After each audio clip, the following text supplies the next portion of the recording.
নমস্কাৰ, মই ভাৰ্গৱ ফুকন। এটা নতুন ভিডিঅ'ৰ সৈতে আপোনালোকক মই মোৰ চেনেললৈ স্বাগতম জনাইছোঁ। আশা কৰোঁ আপোনালোক নিশ্চয় ভালে আছে। আৰু মেডিকেলৰ ওপৰত ভিডিঅ' যিহেতু লৈ আনিম বুলি কৈছিলোঁ, তাৰে সোনকালে আজি প্ৰথমটো মেডিকেলৰ ওপৰত ভিডিঅ' লৈ আহিছোঁ। এইবাৰ SSC GDৰ কাৰণে। আচলতে মই ইয়াৰ আগতো মেডিকেলৰ বিষয়ে ভিডিঅ' দিছিলোঁ, আৰু যিহেতু ভিডিঅ'বিলাক পুৰণা হৈ গ'ল, এই পুৰণা ভিডিঅ'সমূহ বিচাৰি চোৱাতকৈ আকৌ পুনৰ নতুনকৈ দিয়াটো ভাল হ'ব বুলি পুনৰ মেডিকেলৰ ওপৰত ভিডিঅ' দিবলৈ ওলাইছোঁ, যাতে আপোনালোক লাভৱান হয়। আৰু আজি মেডিকেলৰ ওপৰত মই প্ৰথমটো ভিডিঅ' দিম। কি মেডিকেলৰ ওপৰত চেক হ'ব, সকলো A to Z আপোনালোকক মই ভিডিঅ'সমূহৰ মাধ্যমেৰে আগবঢ়াবলৈ চেষ্টা কৰিম।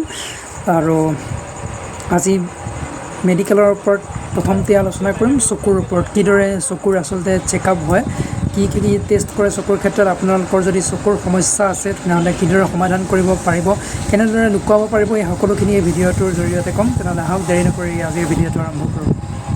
বন্ধুসকল, আপোনালোকে নিশ্চিতভাৱে জানিব যে চকুৰ ক্ষেত্ৰত 3টা টেষ্ট হয়: নিয়াৰ ভিজন টেষ্ট, ডিষ্টেন্ট ভিজন টেষ্ট আৰু কালাৰ ব্লাইণ্ডনেছ টেষ্ট।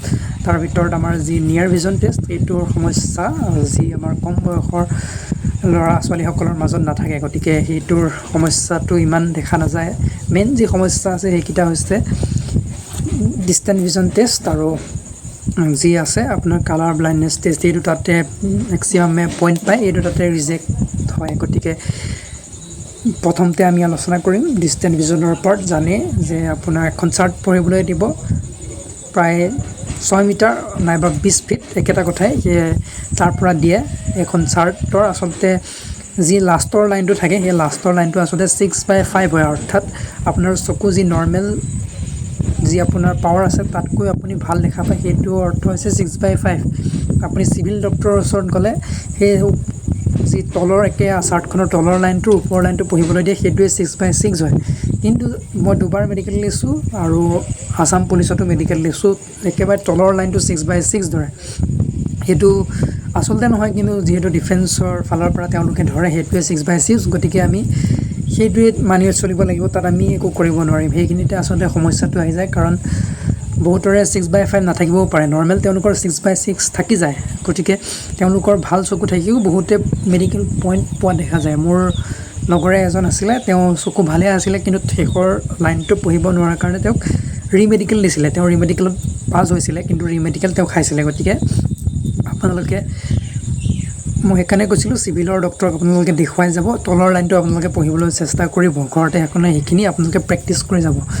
আৰু যেতিয়া আপোনাৰ মেডিকেল হ'ব, মেডিকেলৰ আগতে নিশ্চিতভাৱে আপোনালোকৰ বিভিন্ন গ্ৰুপ থাকিব, হোৱাটছএপ গ্ৰুপেই হওক, ফেচবুক গ্ৰুপেই হয়। আপোনালোকে কোনটো মেডিকেল চেণ্টাৰত আপোনালোকে পঢ়িছে, সেই মেডিকেল চেণ্টাৰত কোনখন মেডিকেল চাৰ্ট ব্যৱহাৰ কৰিছে, আই চাৰ্টখন কোনখন ব্যৱহাৰ কৰিছে, আগতীয়াকৈ সেইখন আপোনালোকে যিসকলে আগত দি আহিছে তেওঁলোকক সুধি পেলাই গম পাই যাব।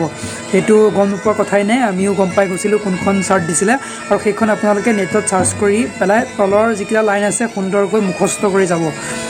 আপোনাৰ ভালদৰে দেখা পালেও আপুনি মুখস্থ কৰি যোৱাত কোনো অসুবিধা নাই, কাৰণ সেইদিনা কি ঠিক আপোনাৰ চকুত কিবা অসুবিধাও কৰিব পাৰে, আপুনি অকণমান ধোঁৱা দেখি যাব পাৰে। সেইকাৰণে আপুনি মুখস্থ কৰি যাব, আৰু এনেকুৱাকৈ মুখস্থ কৰিব যাতে চিধাকৈ সুধিলেও আপুনি পাৰে, উল্টাকৈ সুধিলেও পাৰে। সেইকাৰণে চিধা আৰু উল্টা দুইফালে আপুনি মুখস্থ কৰি যাব। আৰু তেনেকৈ দুইফালে মুখস্থ কৰি দিলে ৰেণ্ডমলি সুধিলেও আপোনালোকে আঙুলিৰ মাজতে গণি কৈ দিব পাৰিব। সেইটো মই মোৰ নিজৰ এক্সপিৰিয়েঞ্চৰ পৰা কৈছোঁ, কাৰণ যিহেতু 6/5 যি লাষ্টৰ লাইনটো হয়, সেইটো সোধাৰ কাৰণে অকণমান দেখাত ডিষ্টাৰ্ব হয়, আইডিয়া কৰিবলৈ অকণমান টাইম লাগে। আৰু সেইটো টাইম লাগি থাকিলে কিছুমান ডক্টৰ আছে ৰিমেডিকেল লগালগ দি দিব। গতিকে যদি আপুনি মুখস্থ কৰি যায়, আপুনি দেখা নাপালেও পটাপট আপুনি মাতি দিব পাৰিব। আৰু এই ক্ষেত্ৰত যদি ক'বলৈ যাওঁ, চকুৰ যিসকলৰ চকু 6/9 আছে তেওঁলোকেও মুখস্থ কৰি ধুনীয়াকৈ ফিট হৈ আহিব পাৰে। কিন্তু তাতকৈও যদি আপোনাৰ চকু বেয়া আছে, 6/9ৰ ওপৰত আছে, সেইসকলেও মুখস্থ কৰি পাছ হৈ আহিব পাৰে। তেনেকুৱা উদাহৰণো আছে। আমাৰ লগতে ট্ৰেইনিং কৰি উৰিষ্যাৰ ল'ৰা একেবাৰে নেদেখে চকুৱে, যেতিয়া আমাৰ হেৰিয়ৰ টাইমত মেডিকেল কৰাইছিলে, জইনিং টাইমত, সি তেতিয়া কৈছিলে মুখস্থ কৰি পেলাই ফিট হৈ আহিছিলে। কিন্তু তেতিয়া অকণমান তাক দয়া কৰি ট্ৰেইনিং কৰিবলৈ দিছিলে, অৰ্থাৎ নলিয়াইছিলে। কিন্তু সকলো ক্ষেত্ৰতে যে তেনেকুৱা হ'ব, তেনেকুৱা নহয়। গতিকে আপোনাৰ যদি 6/9ৰ ওপৰত আছে, নিশ্চিতভাৱে আপুনি ডক্টৰৰ লগত কনচাল্ট কৰক। যিহেতু সকলোৱে আজিকালি জানেই, আজিকালি প্ৰায় গুৱাহাটীৰ সকলো যি চকুৰ হস্পিটেল আছে সকলোতে উপলব্ধ যি লেচিক লেজাৰ চাৰ্জাৰী বুলি এটা আছে। যদি কোনোবাই নাজানে কৈ দিছোঁ, মেক্সিমামে আজিকালি জানেই, যাৰ চকুৰ সমস্যা আছে সিটো চাৰ্চ কৰি গম পাই যায় যে লেচিক লেজাৰ চাৰ্জাৰী কৰি যি চকুৰ পাৱাৰ ভাল কৰিব পাৰি। গুৱাহাটীৰ বিভিন্ন হস্পিটেলত আপোনালোকে এইটো কৰি আপোনালোকৰ চকুৰ সমস্যাটো সমাধান কৰিব পাৰিব। এতিয়া কথাটো হ'ল কিমান দিনৰ আগতে আপোনালোকে অপাৰেশ্যনটো কৰিব সেইটোৰ বিষয়ে আচলতে শুনি থাকে। আচলতে যেতিয়া যিকোনো SSC গাইডলাইন মতে যিকোনো চাৰ্জাৰী ৰিলেটেড সমস্যা 6 মাহ পুৰণি হ'ব লাগে, কিন্তু আপুনি সেই বুলি 6 মাহ আগতে নকৰিলোঁ এতিয়া নকৰিম বুলি ভাবি নাথাকিব। আপোনালোকে যদি পাৰে 15 দিন আগতেও আপোনালোকে কৰি যাব পাৰে, যিহেতু SSCGDৰ যি চকুৰ পৰীক্ষাটো মেচিনত নকৰে, মেচিনত আচলতে চেক কৰিলে গম পাই যায় লেচিক চাৰ্জাৰী কৰা বুলি, কিন্তু যিহেতু সেইটো মেচিনত নকৰে তেওঁলোকে জাষ্ট টৰ্চ মাৰি চাব, গতিকে ধৰা নপৰে। গতিকে 15 দিন আগত কৰি গ'লেও আপোনালোকৰ ধৰা নপৰে, কিন্তু যিহেতু চকুৰ ৰিলেটেড কথা আপোনালোকে ইমান ৰিস্ক লোৱাটো ভাল নহ'ব। কেইদিনমান আগতে আপুনি যদি গম পায় আপুনি দেখা নাপায়, আপুনি যদি ভাবিছে যে চাৰ্জাৰীটো কৰি লওঁ আৰু তেতিয়া আপুনি অকণমান কেইদিনমান আগত কৰি ল'লে ভাল হ'ব। আৰু কিমান কষ্ট পৰিব বুলি যদি কয় এপ্ৰক্স আপোনালোকে 70,000-80,000 ভিতৰত আপোনালোকে কৰিব পাৰিব। হস্পিটেল ৰিলেটেড বেলেগ বেলেগ হ'ব পাৰে, কিন্তু এপ্ৰক্স আপোনালোকে 1 লাখৰ ভিতৰত ধৰি থওক। আৰু ইমানেই পৰিব চকুৰ, যিহেতু আপোনালোকে নেদেখা চকুখিনি দেখা হৈ যাব, গতিকে খৰচাটো হ'বই। আৰু তাৰপিছতে আহিলে আপোনাৰ যি কালাৰ ব্লাইণ্ডনেছ, আৰু কালাৰ ব্লাইণ্ডনেছটো সাধাৰণতে যি আপোনাৰ যদি সমস্যাটো আছে তেনেহ'লে সেই সমস্যাটো অপাৰেশ্যন কৰি আচলতে ঠিক কৰিব পৰা সমস্যা নহয়। তাৰ কাৰণে আপোনালোকে কি কৰিব লাগিব, কালাৰ ব্লাইণ্ডনেছৰ কিতাপসমূহ পাই অনলাইন ফ্লিপকাৰ্টত আপোনালোকে পাই যাব।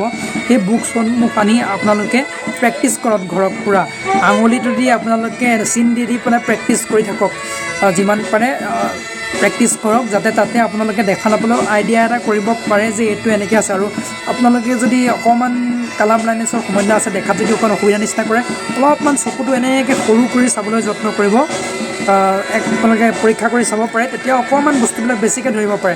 এইটো ডিষ্টেঞ্চ ভিজনৰ ক্ষেত্ৰতো কৈছোঁ, যদি অকণমান ধুন্দলা নিচিনা দেখা পায় এনেকৈ বস্তুটো অকণমান সৰু কৰি চাবলৈ চাব, তেতিয়া আপোনালোকে অকণমান হ'লেও ভাল, বেছি নহ'লেও অকণমান ধৰিব পাৰে আচলতে। গতিকে আপোনালোকে তেনেকৈ চাব পাৰে। বাকী এইকেইটাই ক'লোঁ। আৰু যি নিয়াৰ ভিজন টেষ্টটো আচলতে ওচৰৰ পৰা এখন পেপাৰ বা হওক বুক পঢ়িবলৈ দিব, সেইটো সমস্যা প্ৰায় নাথাকেই। আৰু এইকেইটা সমস্যা আপোনালোকে সমাধান কৰি লওক, যিহেতু চকুৰ সমস্যা, ডিফেন্সৰ ক্ষেত্ৰত চকুটোৱেই মেইন। এইকেইটা সমস্যা সমাধান কৰি ল'ব পাৰিলে আপোনালোকক চকুৰ ক্ষেত্ৰত কোনেও উলিয়াব নোৱাৰে। বাকী পৰৱৰ্তী মেডিকেল ৰিলেটেড এটা টপিক লৈ আকৌ পুনৰ আহিম। অকণমান বেকগ্ৰাউণ্ডত বেনৰ শব্দ শুনিবলৈ পাইছে নিশ্চয়, যিহেতু ইয়াত বেণ্ড কম্পিটিশ্যন আহি আছে কাৰণে অকণমান প্ৰেক্টিচ চলি আছে, অকণমান চাউণ্ডটো ভাল অহা নাই। আৰু যিহেতু ওপৰত আছোঁ, যথেষ্ট বতাহ মাৰি আছে, সেইকাৰণে অকণমান ডিষ্টাৰ্ব পাব পাৰে চাউণ্ড কোৱালিটিটো লৈ, সেইকাৰণে তাৰ বাবে ক্ষমা বিচাৰিছোঁ। আৰু পুনৰ এটা নতুন টপিক লৈ অহাৰ প্ৰতিশ্ৰুতিৰে আজিৰ ভিডিঅ'টো ইয়াতে সমাপ্ত কৰিছোঁ। জয় হিন্দ।